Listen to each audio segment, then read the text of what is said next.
Hello everyone, welcome back to my channel. మీరందరూ బాగున్నారని అనుకుంటున్నాను. నేనైతే చాలా బాగున్నాను. ఇవాళ వీడియోలో ఒక 15 ఇంట్రెస్టింగ్ కిచెన్ టిప్స్ మీతో షేర్ చేస్తాను. సో వీడియోలోకి వెళ్ళిపోయే ముందు మన ఛానల్ ఎవరైనా కొత్తగా చూస్తున్నట్లయితే ఛానల్ సబ్స్క్రైబ్ చేసుకోండి అండ్ అలాగే పక్కన ఉన్న బెల్ ఐకాన్ క్లిక్ చేయండి. సో దీని ద్వారా ఏంటి అంటే నేను వీడియో అనేది పోస్ట్ చేసిన వెంటనే మీకు నోటిఫికేషన్ వచ్చేస్తుంది. సో ఇక అస్సలు లేట్ చేయకుండా వీడియోలోకి వెళ్ళిపోదామా. So tip number 1, dry fruits ని ఎక్కువగా తెచ్చుకుంటూ ఉంటాం కదా. సో అవి కొన్ని రోజుల తర్వాత త్వరగా పాడైపోతూ ఉంటాయి. ఇక అందులో కిస్మిస్ అయితే చాలా ఫాస్ట్ గా పాడైపోతాయి అండ్ అలాగే చిన్న చిన్న చీమలు లాంటివి కూడా పడుతూ ఉంటాయి. ఫ్రిడ్జ్ లో పెట్టుకోవచ్చు, బట్ ఫ్రిడ్జ్ లో పెట్టుకోకపోయినా ఫ్రెష్ గా ఉండాలంటే ఇలా ట్రై చేయండి. వీటితో పాటు కొన్ని మిరియాలను యాడ్ చేసి స్టోర్ చేసి పెట్టుకున్నాం అనుకోండి, ఎన్ని రోజులైనా ఫ్రెష్ గా ఉంటాయి. యూజ్ అనిపిస్తే ట్రై చేయండి. నెక్స్ట్ టిప్ నెంబర్ 2, అల్లాన్ని పీలర్ పని లేకుండా స్ట్రైనర్ తో చాలా ఈజీగా పీల్ తీసేసుకోవచ్చు. ఒక్కొక్కసారి అల్లం పైన పొట్టుని పీలర్ తోటి తీసేటప్పుడు కొంచెం ఎక్స్ట్రా అనేది తీసేస్తూ ఉంటాం కదా. సో అలా కాకుండా ఇలా స్ట్రైనర్ తోటి చాలా సింపుల్ గా తీసేసుకోవచ్చు. పీలర్ తో కొంచెం కష్టం అనుకున్న వాళ్ళు ఈ టిప్ ని ట్రై చేయొచ్చు, చాలా బాగా వర్కౌట్ అవుతుంది. ఎప్పుడైనా ఈ టిప్ యూజ్ అవుతుంది అనుకుంటే ట్రై చేయండి. సో నెక్స్ట్ టిప్ నెంబర్ 3, అల్లం వెల్లుల్లి పేస్ట్ ని క్విక్ గా చేసుకోవాలి అనుకుంటే ఇలా ట్రై చేయొచ్చు. చాయ్లోకైనా కర్రీస్లోకైనా అల్లాన్ని దంచే పని లేకుండా ఫ్రెష్గా అల్లం పేస్ట్ని ఇలా ట్రై చేయొచ్చు. అల్లాన్ని ఇలా గ్రేటర్ తోటి గ్రేట్ చేసుకుంటే అల్లం పేస్ట్ అయితే రెడీ అయిపోతుంది. కొన్ని కర్రీస్లోకి అల్లం వెల్లుల్లి పేస్ట్ కూడా అప్పటికప్పుడు కావాలనుకుంటే వెల్లుల్లిని కూడా ఇలా గ్రేట్ చేసుకోవచ్చు. సో చూసారు కదా, దంచే పని లేకుండా ఎంత ఈజీగా వచ్చేసిందో. సో నెక్స్ట్ టిప్ నెంబర్ 4, ఇది ఒక యూస్ఫుల్ టిప్ అనమాట. నేనైతే ఈ ప్లాస్టర్ని యూజ్ చేసే ప్రతిసారి ఈ ప్రాబ్లమ్ ఫేస్ చేస్తాను. ఏంటంటే ప్లాస్టర్ స్టార్టింగ్ పాయింట్ ఎక్కడ అనేసి ఇది వెతికేసరికి సగం టైం వేస్ట్ అనమాట. సో దీనికోసం నేను ఒక వీడియో చూసాను అనమాట. ఆ టిప్ అయితే నాకు బాగా నచ్చింది అనమాట. సో నాలాంటి వాళ్ళు ఉంటారు కదా, సో వాళ్ళ కోసం షేర్ చేస్తున్నాను. సో సేఫ్టీ పిన్ ఉంటుంది కదా, సో దాన్ని ఈ వీడియోలో చూపిస్తున్నట్లుగా స్టిక్ చేసేసుకోవాలి ప్లాస్టర్కి. సో అప్పుడు ఎప్పుడు కావాలంటే అప్పుడు ప్లాస్టర్ని ఈజీగా యూజ్ చేసుకోవచ్చు. సో నెక్స్ట్ టిప్ నెంబర్ 5, ఇది చిన్నపిల్లలు ఉన్న తల్లులకైతే చాలా బాగా హెల్ప్ అవుతుంది. కొంచెం ఘాటెక్కువగా ఉన్న పచ్చిమిర్చిని కట్ చేయాలంటే చేతులు మంట పుడుతూ ఉంటాయి కదా. సో అలాంటప్పుడు ఇలా ట్రై చేయండి. పచ్చిమిర్చిని ఈ వీడియోలో చూపిస్తున్నట్లుగా ఫోకు గుచ్చుకొని కట్ చేసుకున్నట్లయితే చేతులు మంట పెట్టకుండా ఉంటాయి. ఎప్పుడైనా యూజ్ అనిపిస్తే ట్రై చేయండి.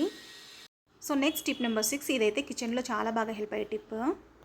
మిక్సర్ జార్స్ బ్లేడ్స్ అప్పుడప్పుడు షార్ప్నెస్ పోతూ ఉంటాయి కదా. సో అలాంటప్పుడు ఇలా ఒకసారి ట్రై చేయండి. జార్లో కొంచెం కల్లుప్పు యాడ్ చేసుకొని 2-3 సార్లు గ్రైండ్ చేసుకోవాలి. ఇలా ఒకసారి ట్రై చేయండి. మిక్సర్ జార్ బ్లేడ్స్ షార్ప్గా తయారవుతాయి. సో ఎప్పుడైనా యూజ్ అనిపిస్తే ట్రై చేయండి. సో నెక్స్ట్ టిప్ నెంబర్ 7, ఈ టిప్ వచ్చేసి కిచెన్లో చాలా బాగా హెల్ప్ అవుతుంది. స్విచ్ బోర్డ్స్ ఎక్కువ క్లీన్ చేయక మురికి పడుతూ ఉంటాయి. కిచెన్లో వంట చేస్తూ ఉంటాం కాబట్టి కిచెన్లో ఉన్న స్విచ్ బోర్డ్స్ ఇంకా చాలా జిడ్డు పడుతూ ఉంటాయి. సో అలాంటప్పుడు ఇలా ఒకసారి ట్రై చేయండి. ఒక టిష్యూ పేపర్ మీద కొంచెం కోకోనట్ ఆయిల్ని స్ప్రెడ్ చేసి ఇలా క్లీన్ చేసుకున్నారనుకోండి, స్విచ్ బోర్డ్ అనేది చాలా నీట్గా ఉంటుంది. ఎందుకైనా మంచిది ఇలా క్లీన్ చేసుకునేటప్పుడు మెయిన్ ఆఫ్ చేసుకొని క్లీన్ చేసుకోండి. ఎప్పుడైనా యూజ్ అనిపిస్తే ట్రై చేయండి. నెక్స్ట్ టిప్ నెంబర్ 8, ఈ టిప్ కూడా కిచెన్లో చాలా బాగా యూజ్ అవుతుంది. మనం టీ తాగే కప్పుల్ని డిష్ వాషర్తో కానీ డిష్ జెల్తో కానీ ఎంత క్లీన్ చేసినా కూడా ఒక్కొక్కసారి ఆ మరకలు అనేవి పోవు కదా. సో అవి ఇంకా పర్మనెంట్ అయిపోతాయి. సో ఆ కప్పుల్ని ఎలా క్లీన్ చేసుకోవాలంటే, ఫస్ట్ అయితే ఆ కప్లో 1/2 టేబుల్ స్పూన్ దాకా బేకింగ్ సోడాని కొంచెం వాటర్ని యాడ్ చేసుకొని ఒక 5 మినిట్స్ పాటు నానబెట్టుకోవాలి. ఇక నెక్స్ట్ 5 మినిట్స్ తర్వాత ఇలా స్పూన్తో క్లీన్ చేస్తేనే చాలా ఈజీగా ఆ మరకలు అనేవి పోతాయన్నమాట. ఎప్పుడైనా యూస్ అనిపిస్తే ఈ ట్రిక్ని ట్రై చేయండి. 100% వర్కౌట్ అయితే అవుతుంది. ఇప్పుడు వాష్ చేసి చూపిస్తాను, మీరే చూడండి డిఫరెన్స్ అనేది. సో చూసారా మరకలు అనేవి ఎంత ఈజీగా పోయాయో. సో నెక్స్ట్ టిప్ నెంబర్ 9, ఈ టిప్ కూడా చాలా బాగా హెల్ప్ అయ్యే టిప్ అనమాట. పర్సెస్కి కానీ హ్యాండ్ బ్యాగ్స్ కానీ పిల్లల స్కూల్ బ్యాగ్స్ కానీ జిప్స్ అనేవి స్ట్రక్ అయిపోవడము, టైట్ అయిపోవడము అలా జరుగుతూ ఉంటుంది కదా. సో అలాంటప్పుడు ఈ ట్రిక్ని ట్రై చేయండి. జిప్ని చాలా ఈజీగా ఓపెన్ అండ్ క్లోజ్ చేసుకోవచ్చు. ఫస్ట్ అయితే సోప్ని ఈ వీడియోలో చూపిస్తున్నట్లుగా జిప్ మొత్తానికి అప్లై చేసుకోవాలి. ఇలా సోప్ను అప్లై చేసుకోవడం వల్ల జిప్ అనేది చాలా స్మూత్ అవుతుంది అనమాట. సో అప్పుడు ఈజీగా ఓపెన్ అండ్ క్లోజ్ చేసుకోవచ్చు. సో మీరు కావాలనుకుంటే ఒక్కొక్కసారి ప్యాంట్ జిప్స్ కూడా టైట్ అవుతూ ఉంటాయి కదా. సో అలాంటప్పుడు కూడా ఈ ట్రిక్ని ట్రై చేయొచ్చు. మీకు ఎప్పుడైనా యూజ్ అనిపిస్తే ట్రై చేయండి. సో నెక్స్ట్ టిప్ నెంబర్ 10, వెల్లుల్లిపాయలను అయితే మీరు ఇలా వలవద్దు. మరి ఎలా వలవాలో ఇప్పుడు చూద్దాం. నేనైతే ఒక వీడియో చూశాను. మీరు కనుక ఇలా చేశారనుకో వెల్లుల్లిపాయ పొట్టు చాలా ఈజీగా తీసేసుకోవచ్చు అని చెప్పేసి. సో అందుకని చెప్పి నేను కూడా ట్రై చేసి అయితే వెల్లుల్లిపాయ రెబ్బలన్నింటినీ తీసేసుకోవాలి. తర్వాత ఏదైనా జార్లో ఇలా వేసుకోవాలన్నమాట. తర్వాత ఈ వీడియోలో చూపిస్తున్నట్లుగా షేక్ చేసుకోవాలన్నమాట. సో చూసారు కదా, వెల్లుల్లిపాయ పొట్టు అంతా చాలా ఈజీగా వచ్చేసింది. ఈ టిప్ని అయితే అస్సలు ట్రై చేయొద్దు, ఎందుకంటే అలా చేస్తే వెల్లుల్లిపాయ పొట్టు అయితే రాదనమాట. అదంతా ఫేక్. అయితే ఆ పొట్టునంతా తీసి చూపిస్తున్నాను అనమాట మీకు. ఆ వీడియో తీసిన వాళ్ళు కూడా అలాగే చేసి ఉంటారు నాకు తెలిసి. కనీసం ఇలా చేస్తే అయినా వెల్లుల్లిపాయ పొట్టు అయితే కొంచెం ఈజీగా అయినా తీసేసుకోవచ్చు. ఫస్ట్ అయితే వెల్లుల్లిపాయ రెబ్బలన్నింటినీ ఏదైనా క్లాత్లో వేసుకొని నేలకేసి కొట్టాలన్నమాట. ఇలా చేస్తే అయినా కొంచెమైనా పొట్టును అయితే తీసేసుకోవచ్చు. ఇప్పుడు వీటిని ఏదైనా కంటైనర్లో స్టోర్ చేసి పెట్టుకుంటే ఎప్పుడు కావాలనుకుంటే అప్పుడు కర్రీస్లో వేసుకోవచ్చు. నెక్స్ట్ టిప్ నెంబర్ 11, ఈ టిప్ వచ్చేసి లేడీస్కి చాలా బాగా హెల్ప్ అవుతుంది అనమాట. అదేంటంటే కొన్ని శారీస్ లైక్ పట్టు శారీస్ అలాంటివి ఏవైనా అకేషన్స్ అప్పుడు లేకపోతే ఫెస్టివల్స్ అప్పుడు మాత్రమే కట్టుకుంటూ ఉంటాం కదా. సో అలాంటి శారీస్ వార్డ్రోబ్లోనే పెట్టి ఒకలాగా ముక్కవాసన లాగా వస్తుంటాయి కదా. సో అలాంటప్పుడు ఈ టిప్ని ట్రై చేయండి. వార్డ్రోబ్ అంతా మంచి స్మెల్తో ఉంటుంది. ఫస్ట్ నాప్థలిన్ బాల్స్ని పౌడర్ లాగా చేసుకొని అందులో ఏ టాల్కమ్ పౌడర్నైనా మిక్స్ చేసుకోవాలన్నమాట. ఇలా ఈ రెండింటిని మంచిగా మిక్స్ చేసుకున్న తర్వాత ఒక టిష్యూ పేపర్లో ఫోల్డ్ చేసి పెట్టేసేయాలి. ఇప్పుడు దీన్ని శారీస్ మధ్యలో కానీ లేకపోతే వార్డ్రోబ్లో కానీ పెట్టుకుంటే వార్డ్రోబ్ అంతా మంచి స్మెల్గా ఉంటుందన్నమాట. సో నెక్స్ట్ టిప్ నెంబర్ 12, ఈ టిప్ కూడా చాలా బాగా యూజ్ అయ్యే టిప్ అనమాట. చాలా ఈజీగా ఇంట్లోనే ఇన్స్టెంట్గా పిల్లో కవర్ని తయారు చేసుకోవచ్చు. సూది దారం లేకుండా, మిషన్ కుట్టు లేకుండా. ఫస్ట్ అయితే ఒక పాత చున్నీని తీసుకొని ఈ వీడియోలో చూపిస్తున్నట్లుగా దిండు మొత్తానికి ఇలా చుట్టేసుకోవాలి. చున్నీ మొత్తాన్ని దిండుకి ఇలా ఫోల్డ్ చేసేసుకున్న తర్వాత ఒక మెటల్ బ్యాంగిల్ని తీసుకొని అందులో ఈ వీడియోలో చూపిస్తున్నట్లుగా ఒక రబ్బర్ బ్యాండ్ని పెట్టేసేయాలి. ఫోల్డింగ్ అనేది ఊడిపోకుండా ఉంటుందన్నమాట.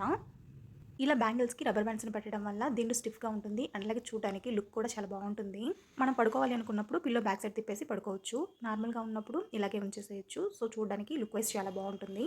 సో నెక్స్ట్ టిప్ నెంబర్ 13, చిన్నపిల్లలు ఉన్న ఇళ్లలో సీజర్స్ని ఇలా సేఫ్గా పెట్టండి. చిన్నపిల్లలు ఉన్న ఇళ్లలో ఈ ప్రాబ్లమ్ని చాలా మంది ఫేస్ చేస్తూ ఉంటారు కదా. అదేంటంటే ఈ సీజర్ దొరికిందంటే చాలు ఇంట్లో ఉన్న ఐటమ్స్ని కట్ చేయడం కానీ లేకపోతే వాళ్ళు కట్ చేసుకోవడం కానీ జరుగుతూ ఉంటుంది కదా. సో అలా కాకుండా ఉండాలంటే ఈ ట్రిక్ని ట్రై చేయండి. అయిపోయిన పెన్ క్యాప్స్ ఉంటాయి కదా, ఈ వీడియోలో చూపిస్తున్నట్లుగా వాటిని సీజర్కి పెట్టేసేయండి. ఇలా పెన్ క్యాప్ పెట్టడం వల్ల సీజర్ అనేది లాక్ అయిపోతుంది. వాళ్ళు ఎంత ట్రై చేసినా కూడా సీజర్ అనేది ఓపెన్ కాదు. సో నెక్స్ట్ టిప్ నెంబర్ 14, ఈ టిప్ వచ్చేసి జర్నీస్లో చాలా బాగా యూస్ అవుతుంది. హ్యాండ్ బ్యాగ్లో వాటర్ బాటిల్ పెట్టుకుంటూ ఉంటాం కదా.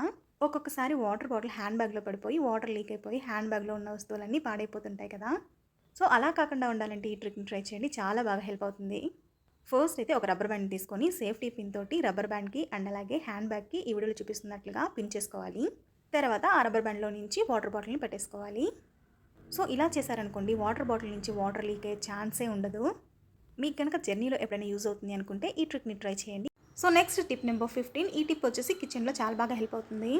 సో ఒక్కొక్కసారి మిక్సీ జార్స్ని అప్పుడే కడిగేస్తుంటాం. సో తడిగా ఉంటుంది. ఏమైనా మసాలా పొడులు అలాంటివి పట్టుకోవాలంటే తడిగా ఉంటుంది కాబట్టి అది ఆరేంత వరకు వెయిట్ చేయాలి. సో అలా కాకుండా అది కొంచెం క్విక్గా డ్రై అవ్వాలి అనుకుంటే కొంచెం సేపు ఇలా స్టవ్ దగ్గర వేడి చేస్తే చాలు.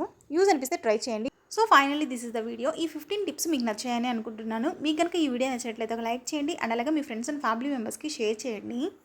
Finally, don't forget to subscribe to my channel. Don't forget to hit the bell icon and alage ee video ni end varaku chusina prati okkariki thank you so much.